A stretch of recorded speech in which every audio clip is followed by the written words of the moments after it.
Hello and welcome to Unit 2 for GC1.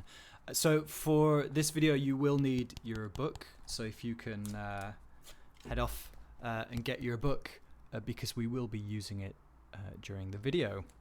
In fact, we're going to start by using it. So I'll give you a minute just to go and get your book if you need to. Feel free to pause. Welcome back. So first thing to think about with our textbooks, we're going to go to page 46. Okay, page 46 in your books, and we're going to think about Yorkshire puddings. So you see the title, My Mother's Yorkshire Puddings. Now, most people are not familiar with Yorkshire puddings. I am from Yorkshire, so this is a very nostalgic chapter for me. Yorkshire puddings look like this. They are crispy, lovely, as we will find out. Yeah, look like this, and you have them as part of a dinner. So a full meal, and you can put gravy on them, and they are one of the few foods that I miss from home. So the ingredients, what are they made of? So we need milk, flour, eggs, and salt. So some people may notice that milk, flour, eggs is the same ingredients as pancakes.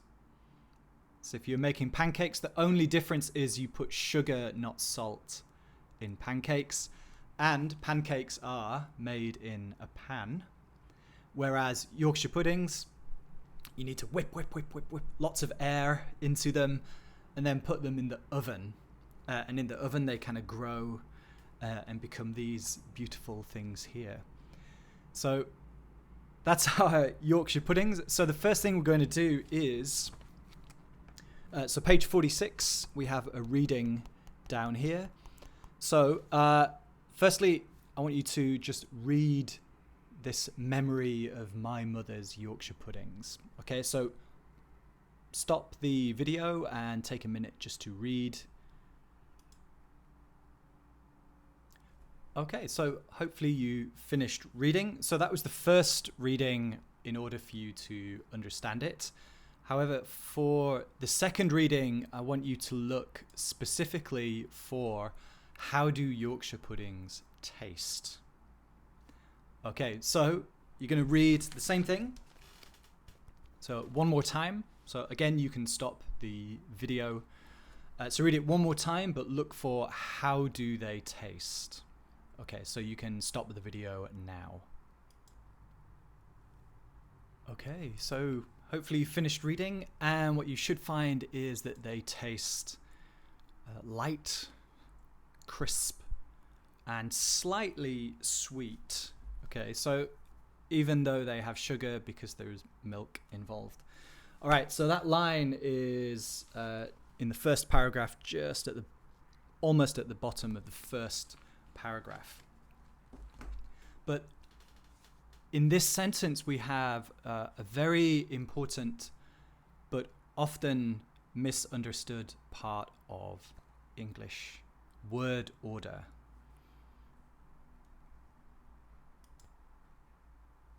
And that order is the order of adjectives. Okay, so we think of describing words: big, small, fast, light, crisp, crispy.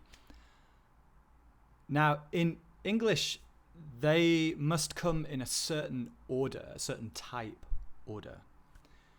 So we cannot randomly use those adjectives just in any order.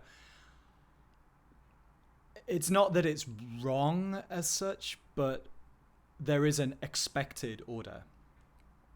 So if you say 3 adjectives, for example, out of this order, it becomes very, very confusing for the listener because their brain is trying to put the words in the right order. So if we have a look at our adjective order, you can find this on page 49. So page 49. So here is the order that we go in. So we go for opinion or quality. So describing it, is it beautiful, fancy? Is it expensive? Is it luxurious?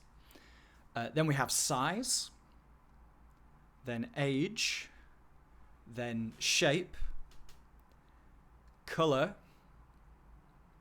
origin. Okay, we can use countries, but it doesn't always have to be countries, but the origin, the material, and the kind or purpose, maybe the type of something. Okay, now we will come back to this one at the end because kind and purpose can be the most difficult, I think, of these.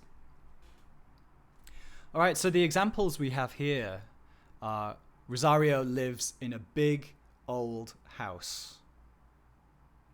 Okay, so we notice we have size and age, so big and old. We cannot say Rosario lives in an old big house. Okay, it just sounds very, very strange in English. People are expecting this order. So we ate dinner at a new French restaurant in our neighborhood. So not a French new restaurant. Okay, it just sounds really, really strange. So we ate dinner at a new, so age, French origin restaurant. Okay, so we have age and origin there. So Ming gave Ella and Mike a beautiful glass serving dish. Okay, so beautiful, we have opinion or quality. Glass, we have material. And serving is the kind of dish, right? It's a serving dish. So we cannot say Ming gave Ella and Mike a serving beautiful glass dish. Okay, it just feels like random words coming at you. So the person listening needs to take time to kind of rearrange those words into something that basically fits this order. All right, and finally, Eduardo bought a pair of expensive leather running shoes. So we have expensive as quality or opinion. Leather, we have material. Running, we have the kind or the purpose. So we cannot say Eduardo bought a pair of running leather expensive shoes. The person listening or reading would have to take a moment just to rearrange that in their brain. So for native English speakers, nobody teaches us this. We are not taught this in school. However, just through experience and context and just hearing the same thing again and again and again and again, you kind of instinctively know that this is the order to write them in. And so this is the order that people are expecting to receive them in writing or speaking. So no easy way to do this other than just practice until it becomes natural for you too. So let's have a look at an example then. So this is called a pocket watch, by the way. Pocket watch because it's a watch that goes in your pocket, not on your wrist. So let's think of a way to describe this. So let's use 3 adjectives and we're going to describe it using this order. Okay, so take a minute, just think of 3 adjectives that you can use to describe this pocket watch. So we could describe it in many ways. We could say It is an old, so age. Silver. Silver, you could argue, is a color or a material. Sometimes we describe something as silver just as a color. It's not really made of silver, but it's kind of a silver reflective color. German origin, pocket watch. Okay, so it's an old silver German pocket watch. Or we could say it's an expensive, so opinion, quality, expensive, antique, so age, round, pocket watch. Okay, so we had opinion, age, and shape. So expensive, antique, round, pocket watch. And again, we cannot change the order of those words. It becomes very confusing to the listener or to the reader because they have to rearrange those words. Okay, let's try another one then. So this time, let's look at this picture. And this time, I'm going to give you the 3 words and look at the adjective type and try and put them in the correct order. Okay, so we have white, expensive, and American. Okay, so have a look down at the bottom. Just take a moment, think, how can we put these in the correct order? So white, expensive, and American. So take a moment. Okay, time's up. So we have white, which is a color. We have expensive, which is an opinion or a quality. And we have American, which is an origin. So, therefore, it is an expensive white American mansion. So, expensive, opinion, quality.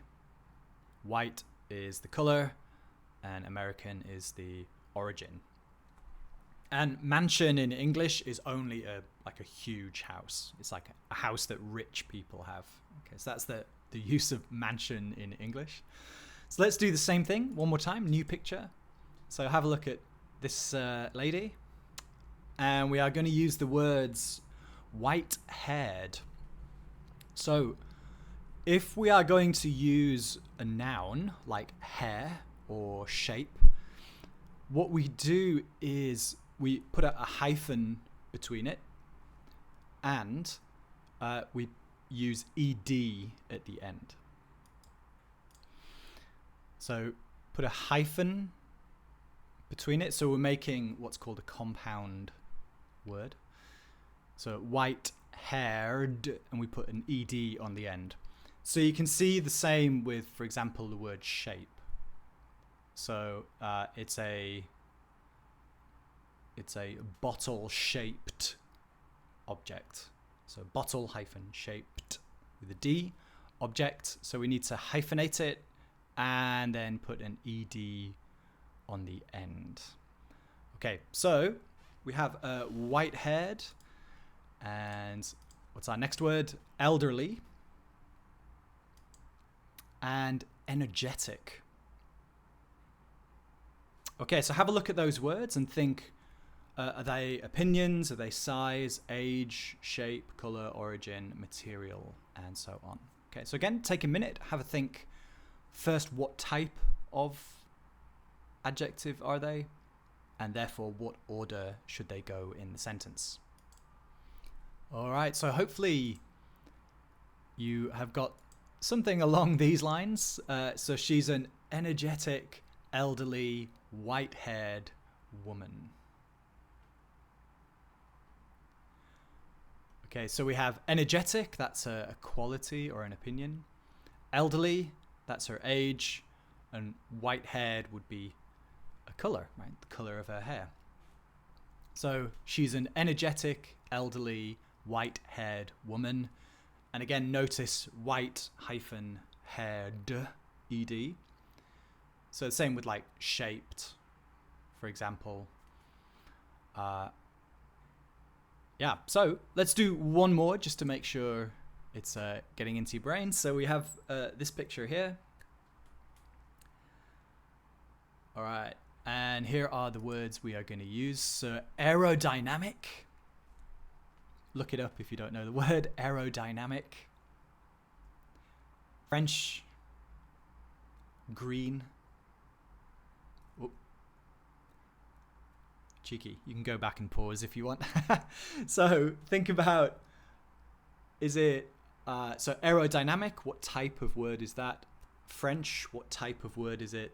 Green, what type of word is it? And therefore, in the sentence, what order can we put those in? Okay, so again, just take a minute.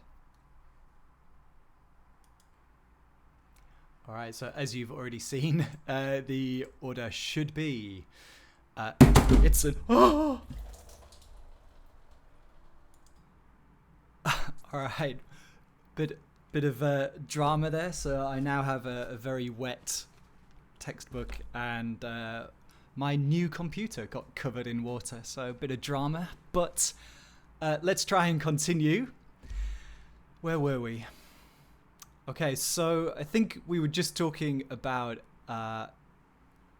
aerodynamic is the opinion or quality. Now, you could argue that aerodynamic is also a shape.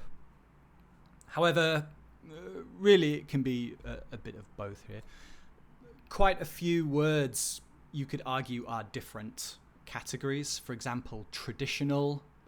Traditional might be an opinion or a quality, or traditional might be the age. You know, it's a traditional method. You're kind of saying it's an old method. Occasionally words can fit into different categories. So aerodynamic, let's say it's an opinion or a quality. Green, that's our color, obviously. And French is our origin. So we have an aerodynamic green French car. Okay, so let's do a bit of practice actually fitting these into our categories. So thinking, what kind of word is this adjective? So if we go on to page 50 on my very damp textbook, so you see at the top up here, we have a big list of words. And then underneath, you're going to fit into those different categories.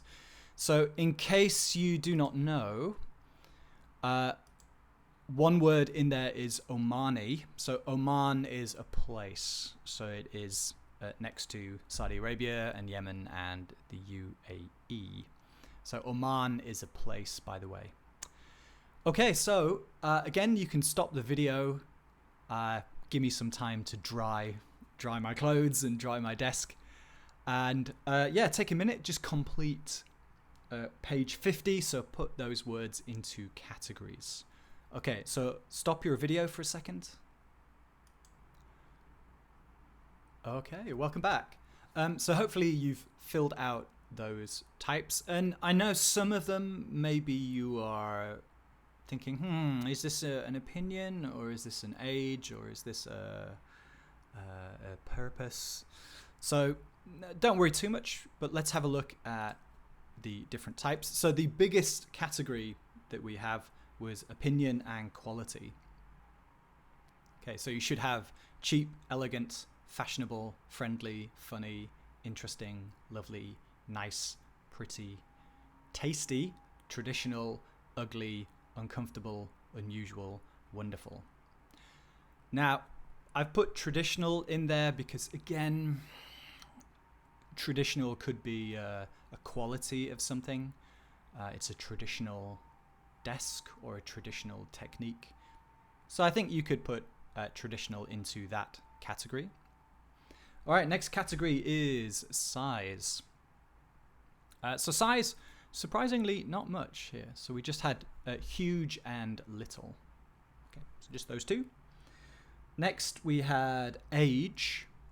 So age, you should have ancient, antique, elderly, modern, teenage.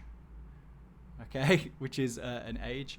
And again, if you put traditional there, yeah, I think that works. Same with if you put antique in opinion and quality section. Yeah, that's okay. You could argue that antique is kind of describing the type of something, the opinion of something.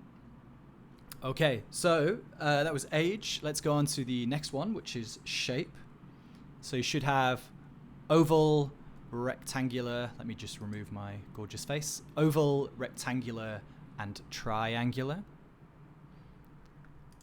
All right, next we have origin. So Korean, Omani. So if we remember that Oman is a place. So Omani, American, and Brazilian. For material, we have ceramic, cotton, glass, metal, plastic, silk, and wool. And finally, we have kind or purpose. Now, we're going to come back to this because I think the examples used in the book can be misleading about which words can be a kind or a purpose. So we have hiking, jogging, medical, racing, wedding, and writing. Okay, so here's a kind of tip, I guess. So be careful with with kind and purpose, because in the textbook they use a lot of ing words. However, actually very few ing words are adjectives, are kind adjectives. So a lot of common mistakes we could see with student writing is he's an old jogging man.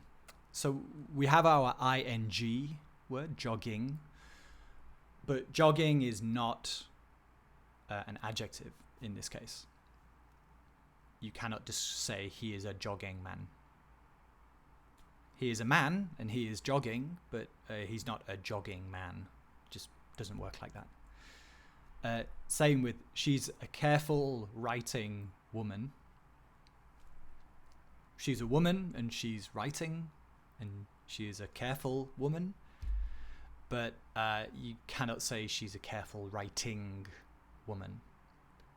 Okay, so it's not a purpose or a kind in this case. Another common mistake would be they are a young marrying couple. So if we imagine it's their wedding, you could say a wedding dress as the purpose. That's okay. Or it's a wedding day. That's okay. But you can't say a wedding couple or a marrying couple. So I think the examples used in the textbook are a little bit misleading, or it gives the idea that any ing word can be a purpose, and it cannot. So jogging, racing, wedding, writing, I'm going to give you some examples of how they can be used. So they are brand new running shoes. That is okay. And they are driving gloves. So you put on gloves for your driving. That is okay. Now, I have tried to think of a way that you can check yourself if that word is okay. The only thing I could think is that if you could describe it like this, so a thing for ing. So they are gloves for driving, they are shoes for running, they are pants for jogging. So I'm wearing grey jogging pants, for example. That is okay. But we can't say he is a man for jogging. Okay, that doesn't work. We cannot say she is a woman for writing. So if we say for ing, we are describing the purpose. we cannot say a couple for marrying. Okay, so I think this is a way that you can check for yourself if that ing word is usable, is okay for you, for a purpose or a kind. So can you describe it as a thing for something? So shoes for running, pants for jogging, gloves for driving, and so on. Okay, so that's the best way I could think of explaining how to understand that. So to wrap up, we thought about delicious Yorkshire puddings, which I enjoyed very much. And we focused on the adjective word order. So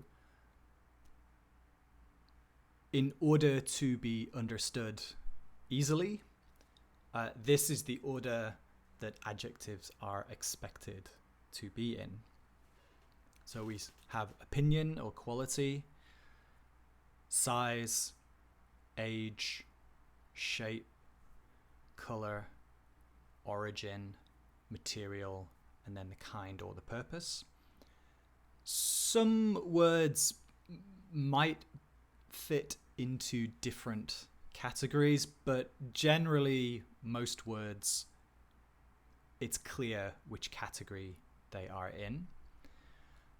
And be careful with kind or purpose. The textbook uses a lot of ing words. However, be careful using ing words. Not many ing words actually fit.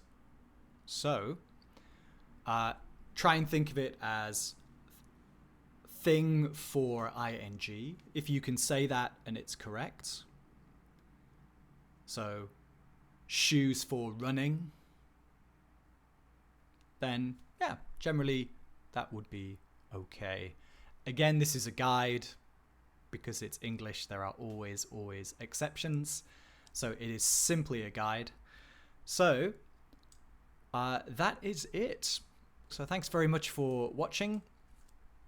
And I hope this was useful. And I am going to go and dry everything, everything around me. All right, so thanks for listening. Cheers.